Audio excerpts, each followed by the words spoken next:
Assalamualaikum warahmatullahi wabarakatuh. Perkenalkan, nama saya Hafifah Resti Oktavia, BP 18.133500003, Prodi Teknologi Hasil Pertanian, Universitas Eka Sakti Padang. Baiklah, di sini saya akan mempresentasikan tentang review jurnal pengolahan ikan kembung. Ikan kembung adalah jenis ikan laut dari genus Rasteliger. Ini diketahui masih satu kerabat dengan ikan tuna, ikan tongkol, dan ikan tenggiri. Biasanya ikan ini dijadikan bahan ikan pindang, dendeng, atau ikan asin peda yang digemari oleh masyarakat Indonesia.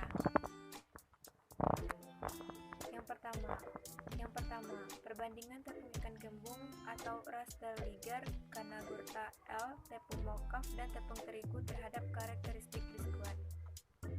Biskuit merupakan salah satu produk yang berkadar lemak tinggi, relatif renyah bila dipatahkan, dan penampang potongannya berstruktur padat. Tepung mokaf memiliki kandungan protein yang rendah yaitu 1,2% dibandingkan dengan kandungan protein tepung terigu yaitu 8-13%. Oleh karena itu perlu adanya upaya pengayaan dari bahan baku lainnya agar biskuit dapat memenuhi syarat mutu kadar protein minimum dari SNI yaitu 5%. Pengayaan protein ini dapat diperoleh dari komoditi lokal lainnya, salah satunya yaitu pemanfaatan ikan kembung yang diolah menjadi tepung ikan. Tepung ikan sebagai sumber protein hewani, ikan harus dimanfaatkan semaksimal mungkin untuk memenuhi kebutuhan manusia dan untuk meningkatkan kesejahteraan manusia. Pemanfaatan ikan menjadi tepung dilakukan jika terdapat kelebihan hasil penangkapan dan sisa-sisa olahan. Tepung ikan memiliki nilai gizi yang tinggi, terutama kandungan protein yang kaya akan asam amino esensial, kaya akan omega 3 dan omega 6 pada ikan kembung. Tingginya kandungan gizi yang dimiliki oleh ikan kembung itu mampu memberikan nilai gizi dari biskuit yang dapat dinyatakan sebagai biskuit fungsional yang memiliki banyak manfaat bagi tubuh kita. Hasil penelitian menunjukkan perbandingan tepung ikan kembung, tepung mokaf, dan tepung terigu berpengaruh terhadap karakteristik biskuit. Yang kedua, substitusi tepung ikan kembung pada pembuatan nastar kaya protein. Rendahnya tingkat konsumsi ikan dipengaruhi oleh beberapa faktor seperti kurangnya pemahaman masyarakat tentang manfaat mengkonsumsi ikan, kurang lancarnya distribusi ikan, belum optimalnya sarana dan prasarana, serta mitos yang berkembang di masyarakat. Ikan kembung terdapat banyak di perairan Indonesia dan memiliki kandungan gizi yang tidak kalah dari ikan salmon. Ikan kembung merupakan komoditi yang mudah busuk sehingga memerlukan penanganan dan pengolahan yang baik, salah satunya dengan dibuat menjadi tepung. Untuk meningkatkan konsumsi ikan masyarakat Indonesia, maka akan dilakukan pengembangan produk pastry dan bakery, yaitu dengan memanfaatkan ikan kembung yang sudah diolah menjadi tambahan pada cookies. Salah satu jenis cookies yang sering dijumpai adalah nastar. Kue nastar yang sering dijadikan sebagai hidangan hari raya seperti Lebaran, Imlek, Natal, dan lain. Karena cita rasa yang ideal antara manis dan gurih, teksturnya yang remah serta memiliki daya simpan yang lama. Untuk mengurangi ketergantungan tepung terigu, maka dapat diganti atau disubstitusi dengan tepung ikan kembung. Yang ketiga yaitu pengembangan kerupuk tapioka substitusi tepung ikan kembung. Pada tahun 2010, penyakit kardiovaskular menyumbang angka kematian terbesar di Indonesia. Data Riskasdes menunjukkan pada tahun 2013 prevalensi hiperkolesterol sebesar 35,9%. Asam lemak omega 3 atau EPDHA mampu mengurangi kolesterol dalam darah, mengurangi resiko penyakit jantung, dan salah satu pangan yang mengandung tinggi EPA dan DHA yaitu ikan kembung. Masyarakat Indonesia umumnya mengkonsumsi ikan laut berupa daging segar, nugget, sosis, dan kerupuk. Kerupuk ikan merupakan makanan kering dan bahan baku ikan dicampur dengan tepung tapioka dan sudah dikenal baik di segala usia maupun tingkat sosial. Kerupuk dengan campuran tepung dan ikan mempunyai mutu yang lebih baik daripada kerupuk tanpa campuran ikan. Yang keempat yaitu praktek produksi pempek ikan kembung. Pempek merupakan makanan khas Palembang yang dibuat dari bahan baku ikan berbentuk silinder yang diperoleh dari campuran daging ikan atau kadar daging dan ikan tidak kurang dari 50%. dan pati atau tanpa penambahan bahan makanan yang diizinkan. Pempek merupakan makanan yang cukup populer di kalangan masyarakat. Pempek berbentuk sejenis gel yang bertekstur kenyal dan elastis. Bahan dasar pembuatan pempek adalah ikan kembung, tepung tapioka, tepung terigu air, garam halus, dan bumbu tambahan lain. Tujuan dari pengamatan ini adalah untuk mengetahui proses pengolahan pempek ikan kembung, mengetahui formulasi terbaik, analisis kimia, dan analisis ekonomi. Yang kelima yaitu aplikasi teknologi pangan kerupuk pasir ikan kembung sebagai cemilan sehat cegah hiperkolesterol. Asam lemak omega 3 merupakan salah satu asam lemak tidak jenuh yang dapat dirubah menjadi kolesterol di dalam tubuh, sehingga dapat dikatakan omega 3 menurunkan kadar kolesterol darah. Pemanfaatan ikan kembung banyak digunakan oleh masyarakat luas karena ikan kembung banyak mengandung omega 3 dan omega 6 yang baik bagi pencegahan penyakit dan kecerdasan otak. Salah satu cara untuk meningkatkan konsumsi ikan kembung di Indonesia yaitu dengan mengolah ikan kembung menjadi pangan lokal masyarakat setempat. Salah satu pangan lokal yang sering dikonsumsi yaitu kerupuk pasir. Kerupuk pasir biasanya dikonsumsi sebagai cemilan atau pendamping makanan utama. Kerupuk dengan campuran tepung dan ikan mempunyai mutu yang lebih baik daripada kerupuk tanpa campuran ikan. Penambahan ikan kembung dalam bahan baku pembuatan kerupuk pasir agar meningkatkan cita rasa dan kandungan gizi, terutama zat gizi omega 3 yang dapat mencegah tingginya kolesterol darah dan baik untuk kesehatan jantung.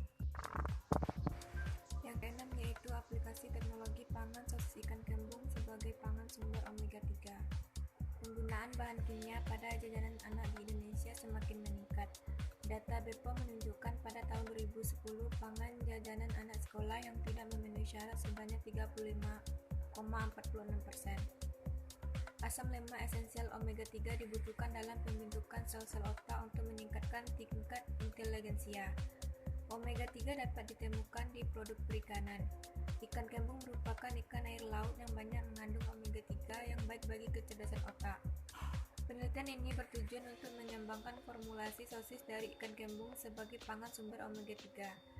Hasil penelitian menunjukkan bahwa kandungan omega 3 sosis ikan kembung per 100 gram dapat menjadi sumber omega 3 dengan menyumbang 20% kecukupan omega 3 anak. Yang ketujuh yaitu tentang pemanfaatan daging dan tulang ikan kembung dalam pembuatan cemilan steak. Steak merupakan salah satu makanan ringan berupa irisan tipis yang berbentuk pipi panjang berbahan dasar tepung terigu, tepung tapioka, lemak, telur, dan air yang digoreng dan mempunyai rasa gurih dan bertekstur renyah. Penambahan bahan ikan dalam produk steak dimaksudkan untuk menambah nilai gizi bagi cemilan steak. Ikan kembung dipilih karena memiliki gizi yang baik bagi tubuh. Salah satunya protein serta kalsium, rasanya enak dan gurih, serta harganya yang murah. Tujuan penelitian ini adalah untuk mengetahui penerimaan panelis terhadap karakteristik sensoris atau warna, aroma, rasa, tekstur, dan overall stik ikan dengan variasi bahan ikan kembung dan mengetahui pengaruh variasi bahan ikan kembung terhadap karakteristik kimia atau air, abu, lemak, protein, karbohidrat, dan kalsium. Selanjutnya yaitu pengolahan daging ikan kembung untuk membuat kerupuk ikan sebagai cemilan bergizi. Kerupuk adalah makanan ringan yang dibuat dari adonan tepung tapioka dicampur bahan perasa seperti udang atau ikan. Kerupuk ikan kembung adalah kerupuk yang dibuat dari daging ikan kembung yang dicampur dengan tepung pati dan air. Adonan kemudian dibentuk sesuai dengan keinginan yang membuat. Ada yang dibentuk bulat dan ada pula yang dibentuk lonjong kemudian direbus atau dikukus. Adonan kemudian didinginkan, diiris dan dikeringkan sampai kadar air kurang lebih mencapai 10%. Daya kembang kerupuk dipengaruhi oleh proses gelatinisasi selama pemasakan dan kerenyahan kerupuk juga dipengaruhi oleh daya kembang. Maka bila daya kembang kerupuk ikan kembung semakin besar, kerenyahan ikan kembung merupakan ikan yang sangat kaya akan protein, asam lemak, mineral, serta vitamin. Sebagai salah satu ikan jenis yang dikonsumsi yang memiliki sumber gizi yang sangat baik. Vitamin D yang terdapat di dalam ikan kembung dapat membantu penyerapan kalsium yang sangat dibutuhkan oleh tubuh serta gigi supaya tetap sehat. Yang kesembilan yaitu variasi konsentrasi larutan jahe merah dan larutan garam terhadap kualitas penyimpanan ikan kembung. Ikan merupakan suatu bahan pangan yang cepat mengalami proses pembusukan. Untuk memperpanjang umur simpan ikan perlu dilakukan pengawetan segera mungkin. Untuk mengatasi keadaan ini, beberapa cara pengolahan dan pengawetan antara lain pemberian bahan pengawet dan pengeringan. Tujuan penelitian ini adalah untuk mengetahui pengaruh variasi konsentrasi larutan jahe merah dan larutan garam terhadap karakteristik kimia dan organoleptik pada penyimpanan ikan kembung kering. Yang kedua, mengetahui pengaruh variasi konsentrasi larutan jahe merah dan larutan garam terhadap kualitas penyimpanan ikan kembung kering dilihat dari mikrobiologi selama penyimpanan, yaitu analisis kandungan zat gizi bakpao ambon ikan kembung jantan dengan substitusi rumput laut merah. Ikan kembung merupakan jenis ikan ekonomis penting yang banyak ditangkap maupun dikonsumsi di Indonesia. Setiap 100 gram daging ikan kembung mengandung 6,7 gram protein, 2,5 gram lemak, 1, gram mineral. Ikan kembung jantan dijadikan abon karena berstruktur kering, maka dapat menyatu pada bahan utama seperti terigu, sehingga tidak mengurangi jumlah pemakaian air yang tepat untuk adonan.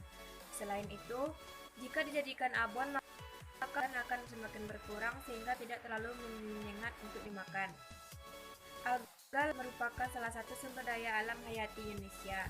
Tumbuhan ini mempunyai nilai ekonomis yang penting dalam industri kosmetik, pangan, dan lain sebagainya. Rumput laut merah mempunyai nilai gizi makro yang banyak seperti karbohidrat 57,52%, protein 2,46% dibandingkan dengan jenis rumput laut yang lain. Bakpao merupakan makanan khas Tionghoa, namun sangat digemari oleh masyarakat Indonesia. Metode memasak dengan cara mengukus kandungan gizi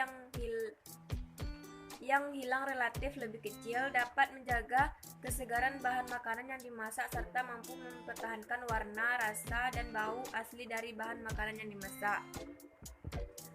Penelitian ini menggunakan pendekatan eksperimen dengan menggunakan desain pra-eksperimen. Model pra-eksperimen yang digunakan yaitu one-shot case study. Dalam rancangan ini, suatu kelompok subjek dikenakan perlakuan tertentu, lalu setelah itu dilakukan pengukuran terhadap variabel tertentu. Baiklah, sekianlah hasil presentasi dari saya. Kalau ada kata yang salah, mohon dimaafkan. Saya akhiri dengan wassalamualaikum warahmatullahi wabarakatuh.